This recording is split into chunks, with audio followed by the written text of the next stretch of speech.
Victory Venkatesh వివాదాలకు దూరంగా ఉండే నటుడు. వెంకీ గురించి ఎప్పుడూ ఎవరూ చెడుగా మాట్లాడారు. కూల్గా తన సినిమాలు తాను పూర్తి చేసుకుంటూ ఇన్నేళ్లుగా వెంకీ ఇండస్ట్రీలో రాణిస్తున్నారు. ప్రస్తుతం తన బలాన్ని నమ్ముకున్న వెంకీ ఫ్యామిలీ కథలపై ఫోకస్ పెట్టారు. సంక్రాంతి కానుకగా విడుదలైన సంక్రాంతికి వస్తున్నాం చిత్రం వెంకటేష్ కెరీర్లోనే హైయెస్ట్ గ్రాసర్గా నిలిచింది. గతంలో వెంకటేష్ వరుసపెట్టి కుటుంబ కథ చిత్రాలతో సూపర్ హిట్ అందుకున్న సందర్భాలు ఉన్నాయి. వివాద రహితుడైన వెంకటేష్ ని ఒక సందర్భంలో రోజా ఇష్టం వచ్చినట్లు తిట్టిందట. వెంకీని మాత్రమే కాదు, వెంకీ సౌందర్య ఇద్దరినీ ఆమె టార్గెట్ చేస్తూ తీవ్రమైన విమర్శలు చేసింది. ఆ విషయాలు ఇప్పుడు వైరల్ అవుతున్నాయి.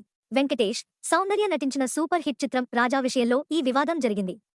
1998లో రోజా, తమిళ హీరో కార్తీక్ జంటగా ఉన్నడతిల్ ఎన్నై కొడుతేన్ అనే చిత్రంలో నటించారు. ఆ మూవీ సూపర్ హిట్ అయింది.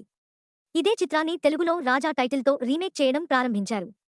ముందుగా హీరోయిన్ గా రోజానే అనుకున్నారు. కానీ అంతకు ముందు రోజా, వెంకటేష్ నటించిన పోకిరి రాజా చిత్రం డిజాస్టర్ అయింది. సెంటిమెంట్ పరంగా రోజా వద్దని నిర్మాతలు డిసైడ్ అయ్యారు. ఆ టైంలో పవిత్ర బంధం, ఇంట్లో ఇల్లాలు, వంటింట్లో ప్రియురాలు లాంటి చిత్రాలతో సౌందర్య, వెంకీ జోడికి మంచి క్రేజ్ ఉంది. దీనితో నిర్మాతలు రోజాని పక్కన పెట్టి సౌందర్యని ఎంపిక చేసుకున్నారు. నేను వెంకటేష్తో నటించిన పోకిరి రాజా ఫ్లాప్ అయింది అని రాజా చిత్రం నుంచి నన్ను తొలగించారు.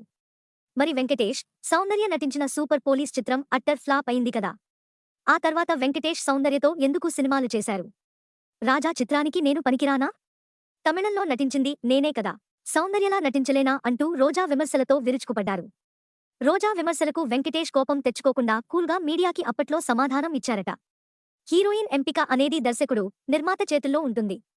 దర్శకుడు చెప్పినట్లు నటించడమే హీరో పని. ఆమె విమర్శలకు నేను స్పందించను అంటూ వెంకటేష్ సమాధానం ఇచ్చారు.